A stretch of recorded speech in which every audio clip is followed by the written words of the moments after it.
On your feet! Get them going!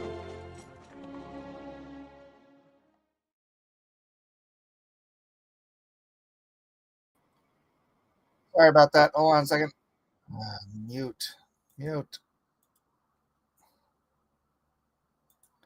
All right. Good afternoon, good evening, good morning, whatever the case may be. Welcome to Cross Examinations Live. I'm your host, Marcus Miller. Everybody. Blah, blah, blah. You know the deal. Welcome to the channel. If you're new here, subscribe, I guess. Open line Friday. I slept way too late. I hate that. I probably did need the sleep, but I still hate. I got up at 10 something, and then I was like, so comfortable. I'm just gonna lay down for a little. Just gonna lay down for a little bit longer. And then I wake up and I look at the clock and I'm like, it's 1:20. How did that happen? Oh my gosh. 11, 12, 1. Jeez, that's a 3 hour. Did I have a 3 hour sleep deficit I'm unaware of? I guess, maybe. I don't know. But here I am. I'm awake. I still got sleep goo in my eye. And I haven't had my first sip of coffee goodness yet, but let's go. I didn't put milk in it today. I actually like it better without milk. I was trying to drink it with milk more for the milk, like, calcium, vitamin D, whatever the hell else is in milk. I just like it better without. I don't like it all thick and creamy and gooey and stuff. Oh, yes, open line Friday, which means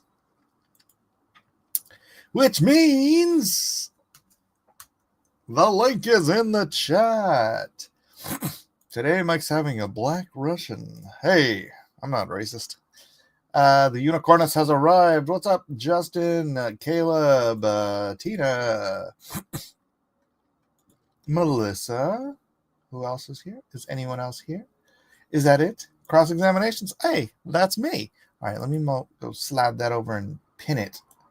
Pin the message to the top. So if y'all want to call in, the call in, it's right there if you're watching on your computer. Anyways, until then, should I have a topic of the day? Should I have a prompt? A prompt. Don't forget to hit that thumbs up, like, subscribe, and share. Everyone here is already subscribed, so. Oh, Lord, I am still yawning. I don't like that. I should have just got up at 10. I'm telling you. Right now, I should have just got up at 10. I was up working on, I don't know, should I show it?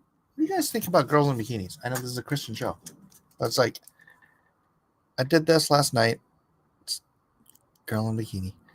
But that was a commission. I started by doing Scarlet. And then I got a commission during it. And then my good friend, what's up, Dustin? Lurker. My good friend. I've never actually even talked to him. So can I say that? He was in the chat on my other channel for a long time. Mark. He came in and he ended up buying a big cover. So last night was good. James Hurley says, Mike, did you hear about Indiegogo revamp? It ain't good for CG. Yeah, you know what? I'm going to break my rule. My rule is generally don't talk about this crap.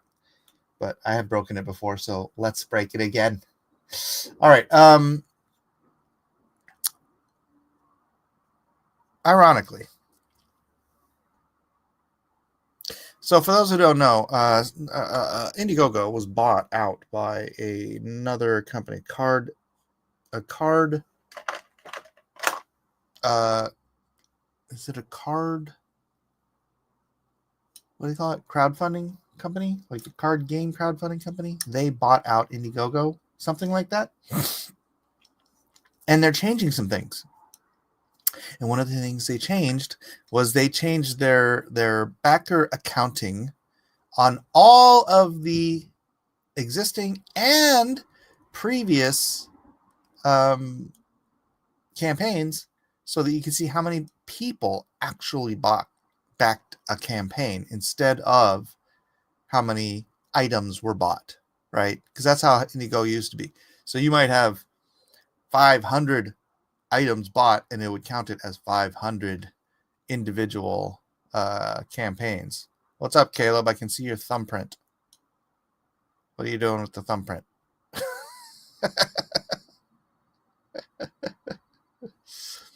Do you want me to bring you on without the thumb? Nod or shake your head, because you're okay. What are you doing with the thumb? I had to switch iPads, and I didn't realize my thumb was over the camera because I wanted to use my other iPad, but it's not loading the link for some reason. So Gotcha. anyway, well, welcome to the stream, Caleb.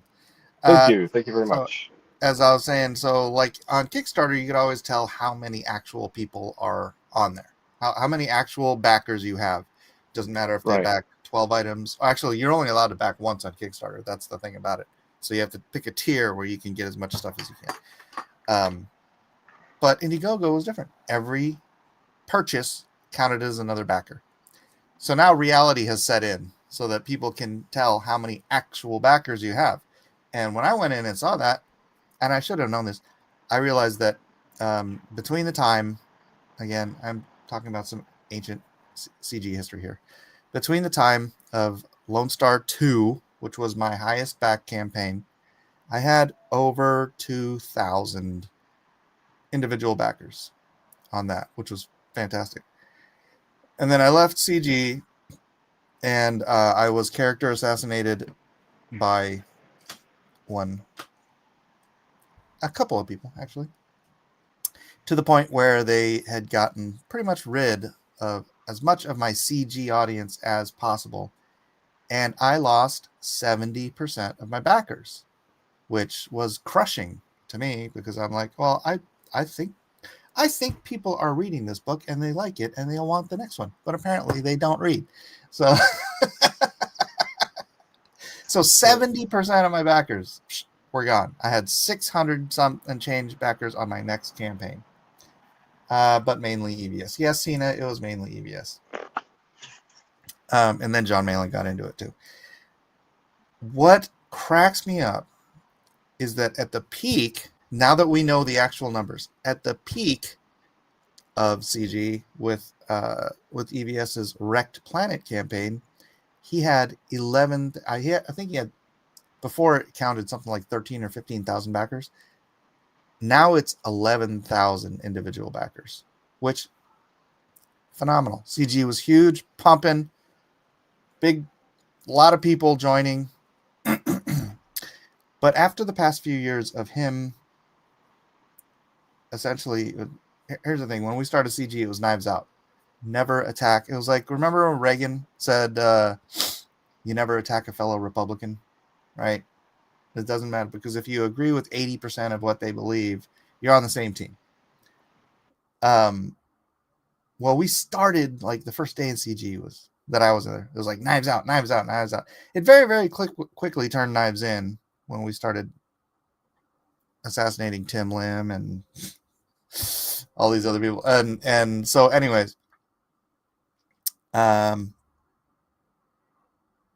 Ethan and company have spent the past year and a half attacking Eric July and Friday Night Tights and Geeks and Gamers and Tim Lim, still Tim Lim, and everybody. So they're still they've turned it into the Knives In campaign. And as a result, Ethan's latest campaign, remember his peak campaign was 11,000. His latest campaign is at 1,100. So what he did to me to destroy my user base within CG wasn't as effective as what he has done to himself. Which, I'm sorry, I have to take a little bit of glee in, because someone in the chat said, "You reap what you sow." Was that you in the Discord? I can't remember. Somebody in the Discord's like, "You reap what you sow," and he is definitely reaping exactly what he's sown. Anyways, that's it. Did you bring this topic up? Me? Somebody talk. It Somebody in was the chat. James. Okay. James Hurley. It was James Hurley. I think I stumbled upon a video, or I searched for a video that had more or less described the whole thing going on with Comicsgate up until the current date, and I was at I was one of the few like onlookers well after the fact. I had no clue what was going on there. I was a longtime follower of Doug only after like 2019 or 20, and I'm seeing him talk about this Ethan guy on Twitter. I'm like, he's clearly not talking about Ethan Nicole, because they're still like doing stuff, and like, oh, this Ethan Van Shriver dude. Oh. I'm for a long time I was blissfully ignorant of the whole Comicsgate thing. That's the way you want to be. Yeah. Some I don't know. Some of it's kind of funny, but like the fact that like people's livelihoods and like their whole Indiegogo or whatever Kickstarter campaigns kind of hang in the balance of just really petty internet drama. Yeah, it's not funny for them. I mean, look, I'm still friends with at least one of the guys. I mean, I'll say I'm friendly with some, but I don't need to get into the nitty gritty on that. But when he started, Ethan just started all this. I'm like, I just told him, I was like, he's like, I told him, you know how to, you're essentially everybody's in your lifeboat, right? And I'm like, your unwillingness to, because he focused on me and Doug and Edwin for a year and a half, 2 years, and flatlined his growth, right? He was the fastest growing guy in this nerd culture space, right up literally to the month I left Comicsgate, and he turned his show into the I hate Mike, I hate Doug, I hate Edwin show, right? And flatlined it completely. So for year, that was 2019. It's 2025.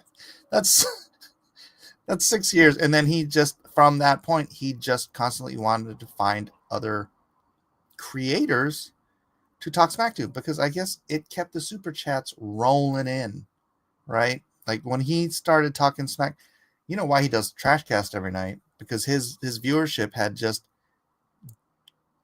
sort of dwindled. It had fallen below 1,000 people regularly, and he was just, not getting the super chats or whatever.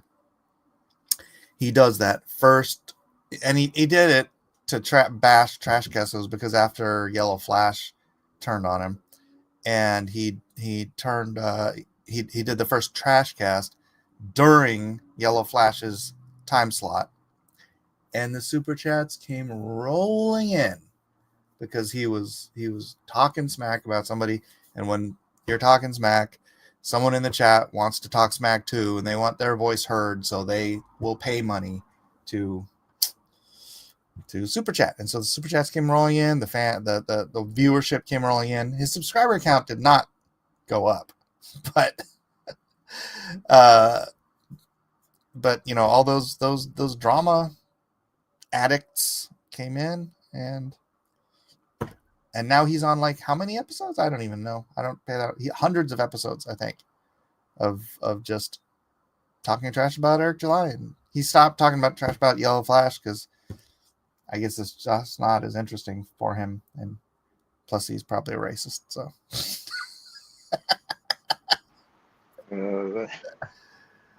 well, if he continues on Eric July, he might realize Eric July's strategy is to monetize your detractors and but he doesn't. He right. stopped doing that. And I mean, I'm sure it wasn't my advice. I'm sure he was just thinking the same thing, but way early, right when he was going back and forth with Ethan, I'm like, Ethan's a narcissist and he feeds on you reacting, so you should just starve him of attention. It'll be the worst thing he could possibly deal with. And around that time, that's when Eric stopped responding and just like, nah, it's done. I'm not taking credit for that. It was about the same time that I said it to him. So, but yeah, that's that. It's just good to see. I mean, it's bad to see for me because of the people that are sort of in the lifeboat, and now that it's taken on water, they're not even. I mean, oh my gosh, has Aaron even? He is a narcissist. He's 100,000% a narcissist. Has Aaron even broken 100,000 on his last campaign? Which still, it's like, look, we started this thing. If I'd have done a book, like a 48-page book, and I got $50,000 for it, that would have been like insane, awesome money. But it's like you got to this point where everyone should be making $100,000, $200,000 on these campaigns, and now it's like hard for a CG related campaign to hit 100,000. It's if you'd have gone the road of Brian Pulido, which is like without Comicsgate at all, and just pressed the flesh, done the cons. I know some of these guys still do cons, done the cons, and continued to produce your books through crowdfunding. Pulido, I think he's around $500,000 per book now. So, I mean, and it took years to get there, but he's been grinding this since long before I ever thought about. I thought about getting into crowdfunding before I joined CG, but like long before I ever even thought about it, Pulido had been, in the ditches and doing well. So it's just strange that you had this huge growth, and then now you're dead. Well, Darnell, it's not like, oh gosh, I did a campaign and my campaign only took me 2 months, and now I have $100,000. Now you have to actually work for it. Now's the point where you're like, oh, I made $100,000. Now I have to spend months and months minimum making the product, and then that money also has to go into the printing and the shipping and the blibbity blah blah blah. So, and most of the guys that I'm talking about were like the Comicsgate kings. We're in our 50s and 60s, right? I mean, Chuck Dixon's in his 70s, but he's not a Comicsgate king. But Mike Barron is, right? So it's like you've got this whole people with mortgages and children and grandchildren and bills up the wazoo and that kind of thing. So it's like, yeah, if you're a young guy and you're making, $30,000-$50,000 on a campaign, you're dancing in the aisles because that's phenomenal. But some of us are deep in the anyways, we don't have to talk about this all day because I generally don't.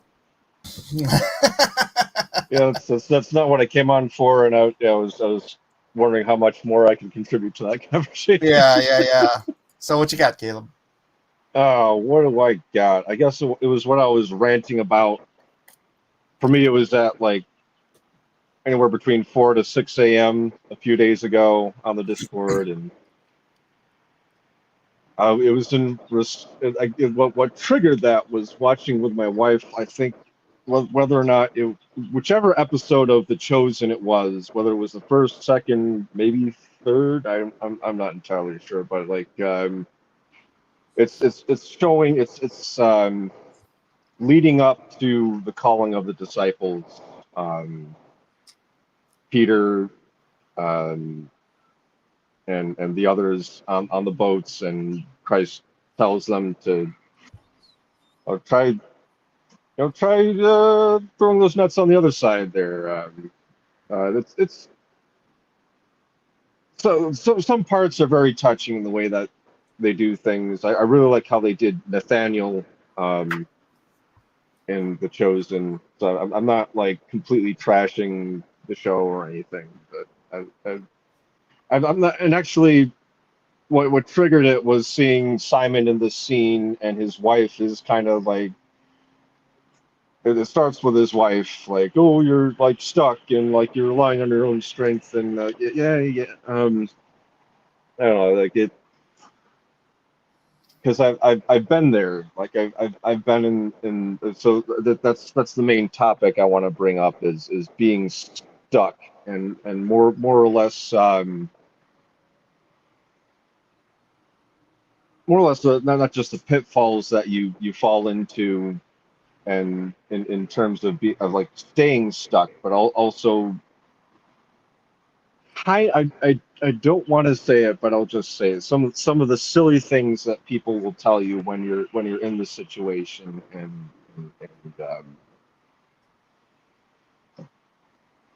just Is this the conversation where I was saying that it's like sometimes you don't want to push and have things be your own idea, because yes, you're waiting on, like for me in this this particular scenario, and I said there was nothing wrong with either that I could think of, because it's like I've done it both ways over my life. But like, say this for me personally, my vision, right, my multimedia company vision that I've had for years now, it's something that at first I pushed myself trying to get things to happen, and which was granting me confirmations, but then those things fell away, or at least were sidelined, right? And then I got to the point where I'm like, look, this is such a big vision that if it's going to happen, I'm going to trust that God's going to make it happen. Not that I'm going to make it happen. I'm going to prepare. I'm going to be ready. I'm going to do what I can on my end as far as like developing into IP and that kind of stuff. But it's like the big gates that are going to have to open for this aren't things that I'm capable of doing. So it's like, if that's the case, I'm just going to do my part, what I know is my part that I can do, and then be prepared for the opportunities that God brings me at that time. But it's like, that's sort of a big vision thing. It's not like oh gosh, am I going to have to, I have to eat this week.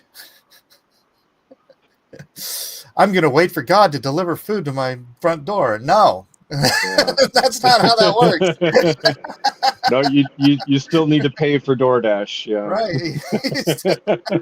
I usually pay more for DoorDash. Yeah, you need to look. Well, I tell my son right now, because he's out of school, and I'm like, your job right now is finding a job.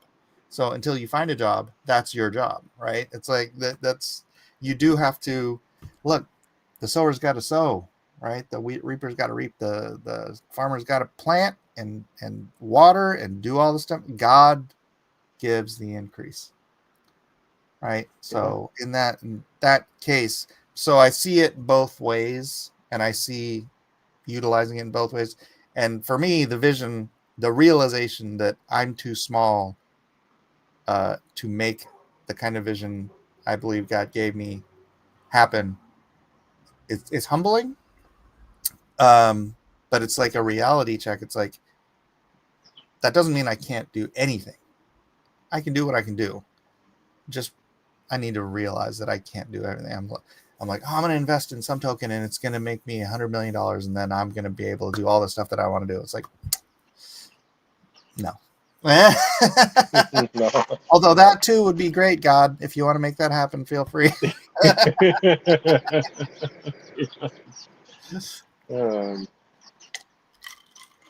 but yeah, like there is a time. There's clearly a time to wait, but like in your son's position, there, like, yeah, to get a job, you got to make some applications, and like Hmm. you, and sure, like you could just submit one application, but like really you should be putting out as many as humanly possible, because you're typically not going to land if you Right. just do it one at a time. And but even that, and yeah, I guess the time to wait is after you send out a whole bunch of applications, and then you wait, and then even in that waiting, maybe you study up on finance. Yeah, like you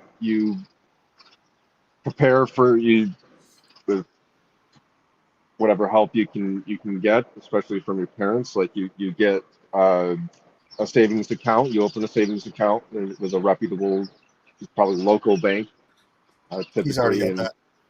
But very yeah, nice. there's Yeah. things you can do. So do them. Yep. And that's really as simple as it is. And and maybe I'm overthinking things. Maybe I'm building a straw man. And but then again, I think back to things I've experienced with because when I was in that situation,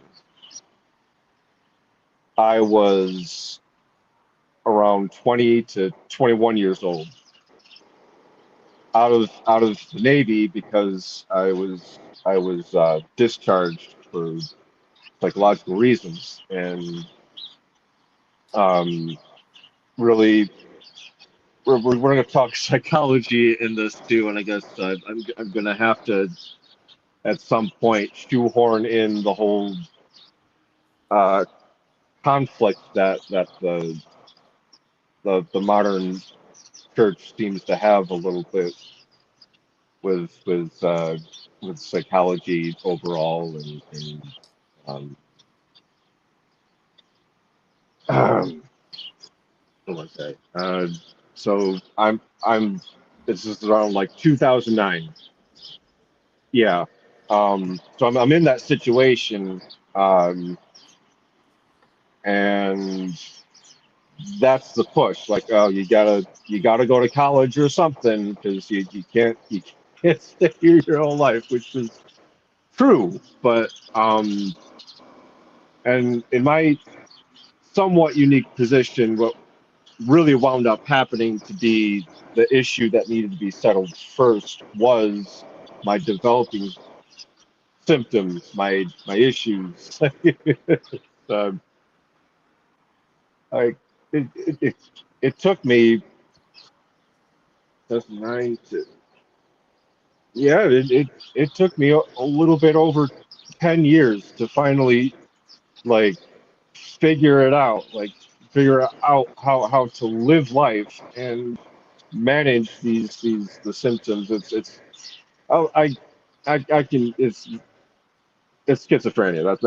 That's what I've had to deal with for way too much of my adult life. And How does that affect you?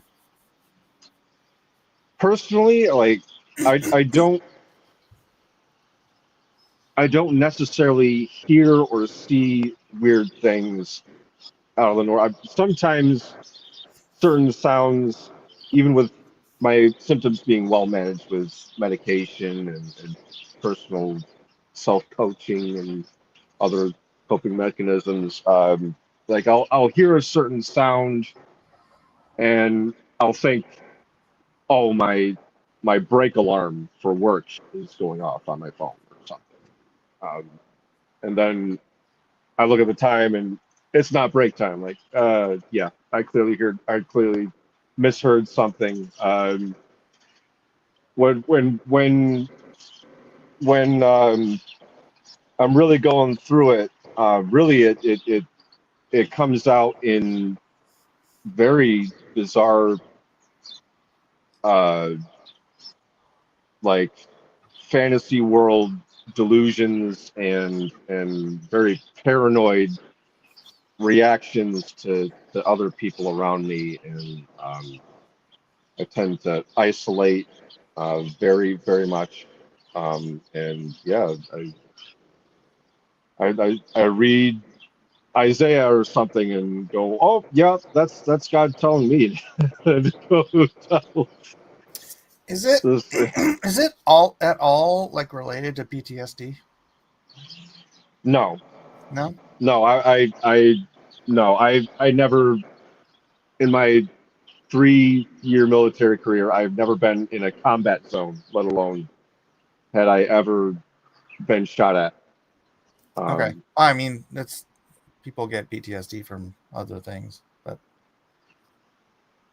I was just wondering when did it onset? My sister-in-law dealt with that for a long time, but my brother divorced her, so I'm not sure what happened.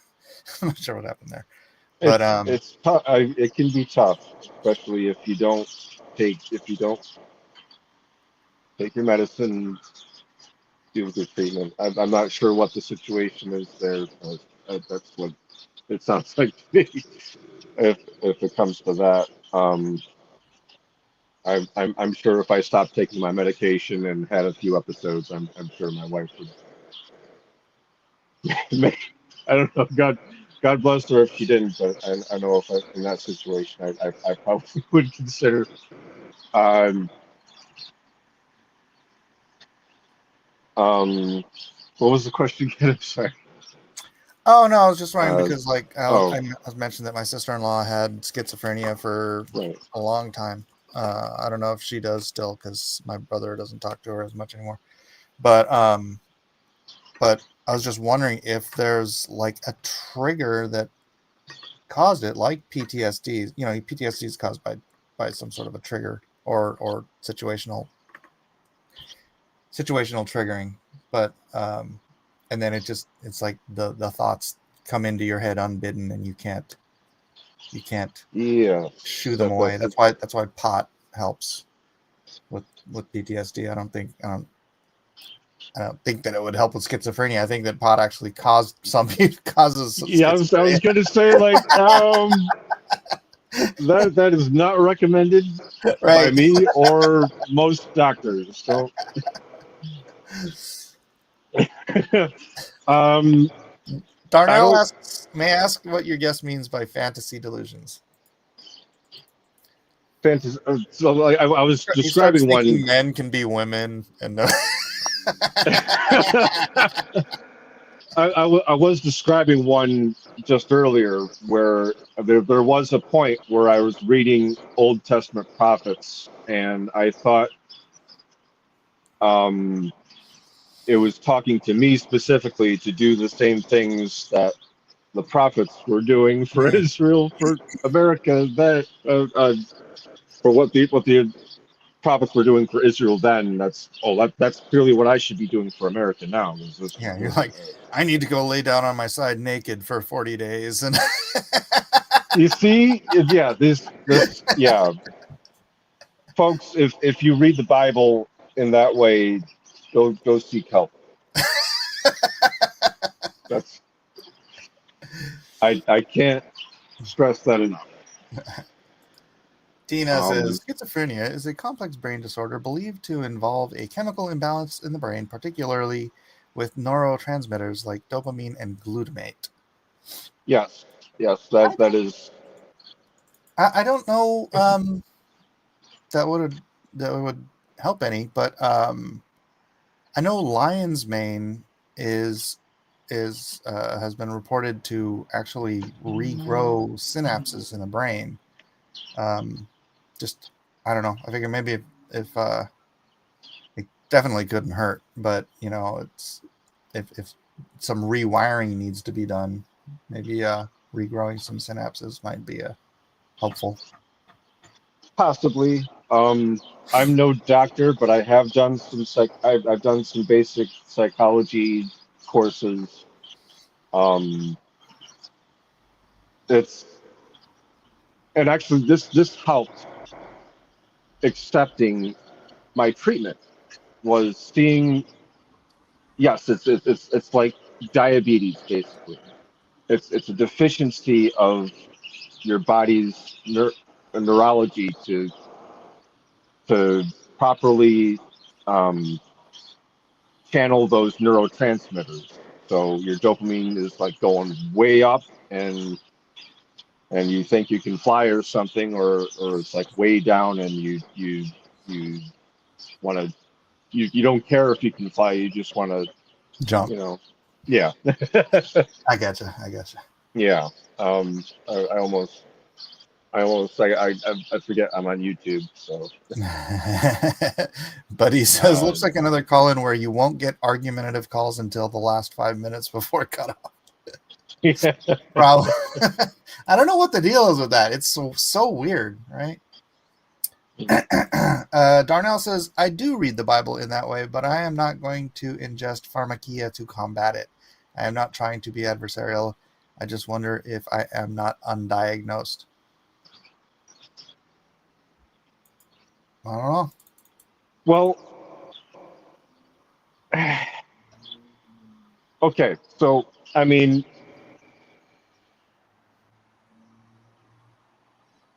where do I go with?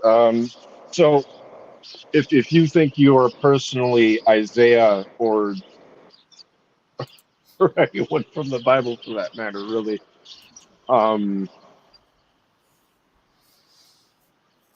you really gotta detach from the context of Scripture and the context of your personal life. I mean, and this even I even kind of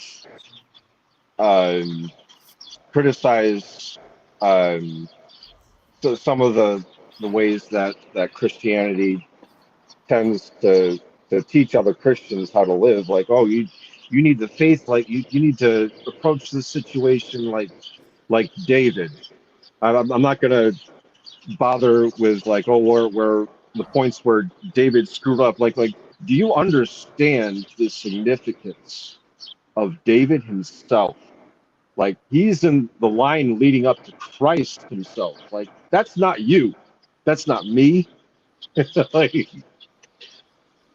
and that's not putting Scripture down. That's kind of realizing our place in the world and in God's world. By the way,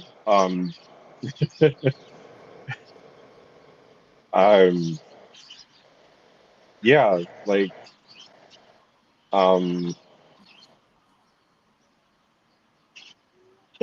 next question.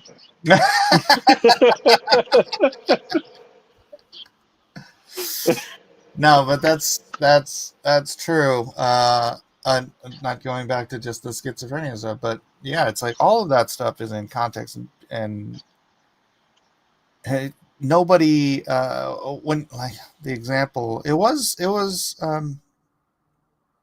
gosh, who was it that laid down naked for like 40 days doing all, was that Ezekiel?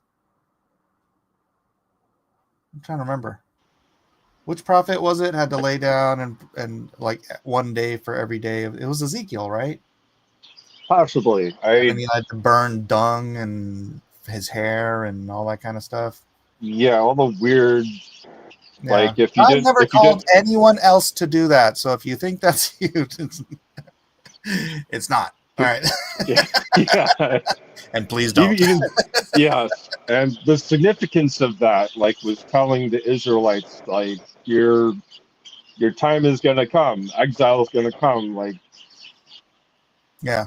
And they'll eat their own, dung. They'll eat their own, and it's like, or they'll burn their dung and they'll eat their own flesh. It's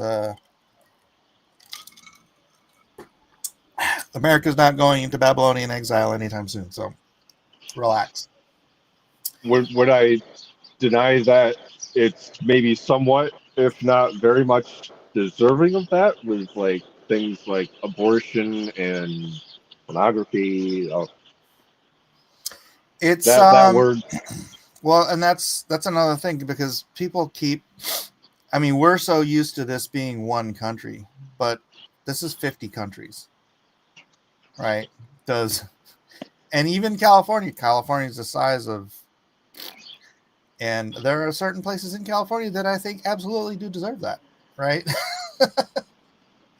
But yeah, that's funny. You were here yesterday for the Three's Company talk, right? I didn't even catch. I didn't have time to catch up on It was last bugging week. my. You're about my age, right? So like, you remember I'm Three's I'm Company? I I vaguely remember it. I'm 36, by the way. Oh my gosh, you're just a young kid with a dream and a lot of gray hair on your chin. Yeah, I'm getting so right. I get that from my dad's family. They gray pretty early. Yeah, that's why I shaved this, because it adds 10 years to my. Yeah. But when I was a kid, and I was talking to my wife yesterday, it's like we watched Three's Company, and Three's Company had the setting. I mean, was it even on replay when you were a kid? Probably not. That's I 2 decades worth of time passing, right? possibly Yeah, but so it's like, through maybe through the 90s. Sorry. this is just in my lifetime, and not even like going back to when I was a baby. I'm talking about when I was a kid, like watching TV. Three's Company was on air, and it took place in San Francisco, of all cities, because we were just talking about that. And the morals in our country were such that even in a show set in San Francisco, the premise of the show is these three people wanted to live together, but the like the moral guidance of our nation wouldn't permit it. Right? I don't know. I don't want to say if it's like city standards or whatever. Probably San Diego or San Francisco, because it was a guy and two girls, and you just couldn't. People wouldn't rent to a guy and two girls, so the guy had to pretend to be gay, so that they wouldn't think there was shenanigans going on, because it was more permissible that a guy be gay than have an obvious, three straight people of opposite sex living together in sin. And it was like that was like the premise of the show. And I was just thinking about it yesterday. I was like, man, how far have we come in this culture just in my singular lifetime that it's not even a thought anymore. And then like I was thinking about how like Murphy Brown, when Murphy, you were around for Murphy Brown, right? Like when Murphy Brown turned, oh no, you weren't. Jeez Louise, you are young. Murphy Brown was this popular TV show where she was a reporter. She was like Lois Lane. And then suddenly she was in a relationship, and then she was no longer in the relationship, but she found herself pregnant. And so they were she was the first single mother on TV. And this was in Bush Sr.'s administration. So this was late 80s, early 90s when this was happening. And it was a shock to the system. Like, it was so much like Dan Quayle, our vice president, was like, we should not be promoting single motherhood. If you promote single motherhood, you'll get more single mothers, and that's not good for the country. And the left and all of the media was just all up his craw, calling him a Christian conservative and a regressive and a misogynist and all this stuff. And I was like, Dan Quayle was 100,000% right. I didn't think of it because I was a kid and I was raised agnostic. So I was like, oh, whatever, single mothers. Yeah, it happens. So why don't we just promote it on TV? But Dan Quayle's right. And it was like these little moments in time where it like marks how far along we are on the slippery slope. And not to mention how important it is to maintain morality in media, because it is the media that drives the culture, right? What happened since 1990? Single motherhood today. This isn't a race thing. There's a welfare thing. Single motherhood today in the white community is as bad as it was in the black community in 1990. In the black community, it was because of welfare and the government basically paying black women to not have husbands. right? Paying them to have kids out of wedlock. And just media itself has done that to us today. It's heartbreaking. But it's just amazing how quickly it's happened. It's like just my lifetime. I'm not that old. I mean, I'm old. I'm older than you, but I'm not that. I mean, talk about being stuck as being a single mom in today's culture, and that's part of why now some people are saying, "Oh, it's better off just to abort the baby and Yeah. not have it affect your wonderful career and this and that." But of course, single motherhood. I mean, there's situations that create single motherhood that might not always be in people's control, but Of course. if But you don't want to any promote bad situations. That's yeah, not. exactly, and it's not a good dating life that you have when you're a single mom.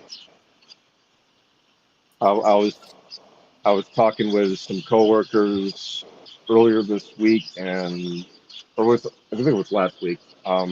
And one of them, he's a young pup, and he talks about how his latest date had had gone, and he ended it and stopped communication because it turned out she had kids. Um, which is actually kind of a beta male thing to do, but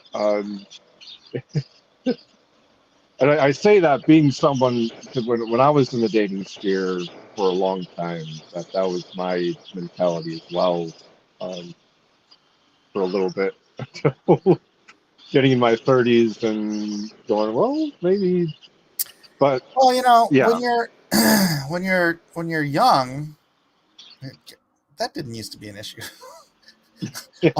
almost ever.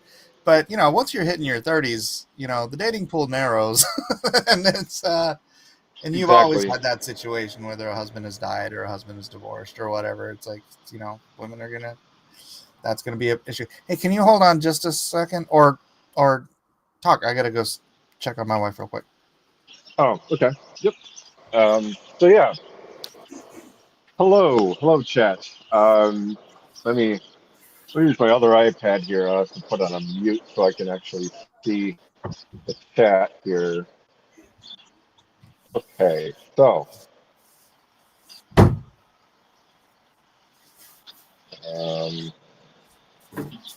nope, not that one. How'd it How'd go? it go?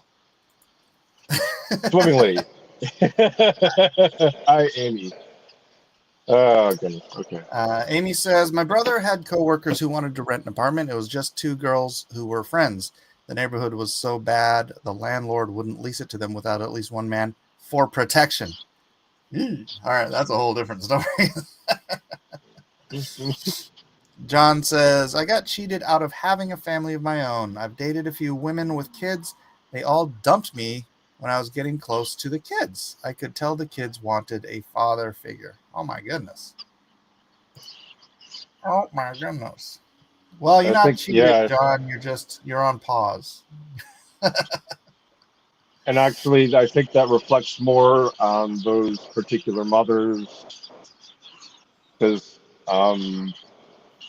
uh, maybe they're afraid that they're going to lose their kids to their ex-husband or something, and they don't want you getting too attached. And then you got to think, why? Yeah, On the opposite side, Darnell says, John, I dumped women for getting too close to my kids, too. Interesting. Yeah, those are scenarios I can't relate to. I'm glad I got married young. And I see, like, in my church, I see a lot of people getting married like really young. And it's funny because, like, oh my gosh, Risey, this is a Christian channel. All right. I'll finish my point. It's funny because I got married young, even though well, I mean, I had become a Christian, but I was raised agnostic, and I just I'd been one of these weird guys that I'd always wanted to be married and have kids. And oddly enough, we didn't have kids until I was almost 30. So not sure how that happened, but that's Risey Lee. No swearing, Risey. Yeah, I love that. What the fuck is that, man? Like, oh damn it, I just swore. Yeah, I did it just immediately. I know I'm you did. sorry. Yeah, I know. I apologize. But What's wait, up, like, buddy? How have you God been? doesn't love me? Like, what was this? Like, is it a Hey, Christian God channel? loved David, and he murdered somebody, so he loves you even though Exactly. you're really bad at controlling your mouth. Yeah, exactly. He likes my entertainment. What's up, buddy? Nothing. I just saying it was a call-in stream, so I wasn't sure what you were doing. So I thought I'd stop by, haven't touched base with you in a hot second. It's been a while. Yeah, I haven't been around the other places and been busy. Doing good, man. So Smart. last week we did a call-in stream and a transsexual, whatever, however you phrase it, called in. Oh And God, really? It was so funny, dude. It was the funniest Bloody stream hell. I think I've ever done. I'm trying to watch my words here. What, Caleb? What do you mean to say it was the most incoherent, like babble like I've ever heard before? Like where's this conversation going? Like, oh, wow.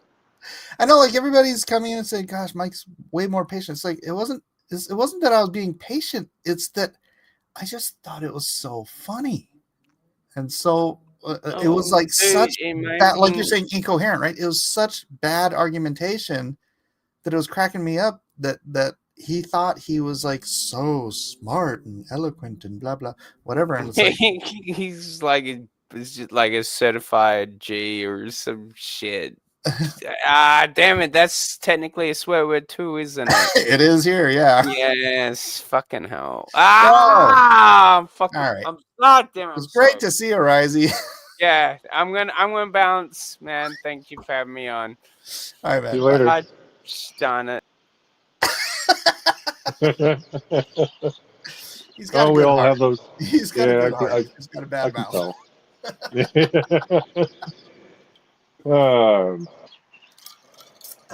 For that commercial interruption by Risey Lee. Welcome and goodbye, Risey. Feel free to say anything you want in the chat. Well, not anything you want, but you can edit yourself much easier in the chat. Boy, the danger of bringing in Risey. Anyways, I was in the same boat, Mike. I just kept getting together with irresponsible women. None were mom material. Risey says, thanks again, Mike. Well, you know what? When I married my wife, or when I got together with my wife was like, or my mom, she was like, that, yeah, she's not wife material. Right.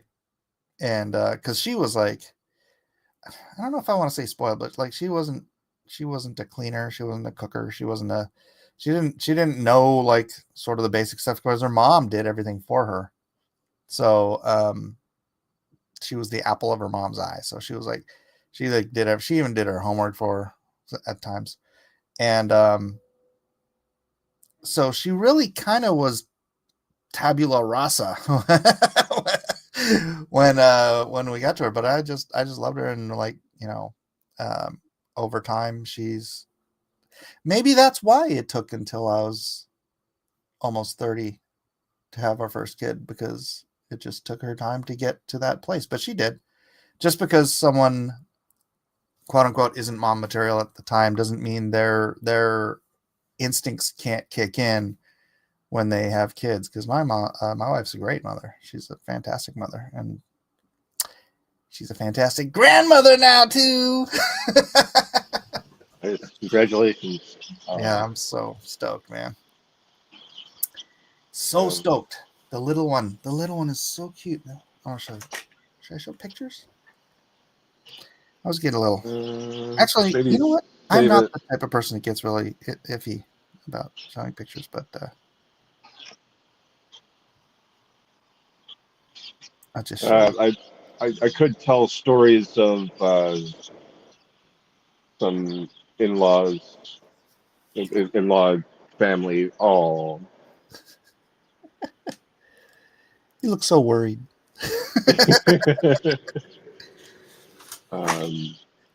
but I should ask my wife first before I go, even None of them even will ever without see this. names. Yeah, it's sometimes when it doesn't work out the way your family has, so it ends, and it's just sad. Yeah, Um, this camera. Yeah, to that end, John says, my wife was a cheater and I was too weak to leave. When she did talk about us having kids, she would say things like, don't worry, you'll be involved in the baby's life. Dang, John. You need I don't know what you need. I got he nothing needs to there. run away, run far away. Run Uh, away. Oh, well. See you later, baby. what, what a thing to say. You'll be in the baby's life. Mike, he looks like he already has a mortgage. What? I'm confused. Tina says, John, yeah, and now I'm way too old to even think about having kids. Guys I would date now would have kids that are already grown and have their own families. There you go. It's funny. I sent a picture of the baby to my wife's aunt, and she gets back to me and she's like, my oldest or my youngest, the youngest or oldest, her oldest kid. Oh no, her oldest grandchild is in his 50s. Is that what she said? Oh no, her oldest grandchild is in her 30s. So she's probably got great grandchildren. I don't know why I'm bringing this up. It was just interesting because I'm baby obsessed right now. So I'm grandbaby obsessed. I'm going through this is my second grandchild, and my first grandchild looks like he's only 8 months old, and he looks like a giant next to the new one. So it's so funny. Oh, you said the baby looks worried. So you said he's already got a mortgage. Gotcha. All right. What are you smoking? I'm smoking some Prince Albert. Ah, Prince Albert in a can. Yeah, exactly. That's You better let them out. just unflavored, straight. Yep. When all the kids are out of the house, I'll probably take up the pipe again. No, not again, but I used to smoke cloves when I was younger. And I just love like cherry cigars and like flavored tobacco I love it. So straight like cigarettes disgust me to no end. I can't smoke. I've had one cigarette in my life because I was jonesing because I didn't have any cloves. And I was like, how can you smoke this? This is gross. I throw a lot of smokers in a loop when I say I love tobacco too much to smoke cigarettes. There you go. A good cigar is good. You know, even chewing tobacco is good. I've never done a dip, but like straight the whole leaf that you chew. Ah, so good. Except then your throat gets all dried out. Did you ever chew? I've tried it a few times. I would try it more because that's a real acquired taste right there. Like you really have to know what you're doing with that. Well, any tobacco usage, you really have to know how to do it. But I think my first experience was a little pouch of Texas Chew, I believe, Oh, so that's And shredded stuff. no, it was in a little. I think it was in a little pouch. Yeah, It was still tobacco, but yeah, I think yeah, you're right. I think it was like shredded. Yeah. But yeah, um, I think what happened was I didn't spit, Oh. and instead, yeah. Oh! And it almost was that scene in The Sandlot. It almost was. And this was on the boat. This was on a naval vessel that this happened. Well after the statute of limitations. That's fine. Anything that happened Yeah, after admitting that. I chewed because I was in high school. I was in which class was it? I think maybe stained glass or jewelry. And some of my other buddies chewed, and our teacher just let us chew in class. So like I'm like, yeah, I'll try that. And so I gave him some of that whole leaf chew, and just oh man, it tastes so good. And it's like sweet and just juicy, but you're constantly just And you have to, or else you regret it. You know? Oh yeah.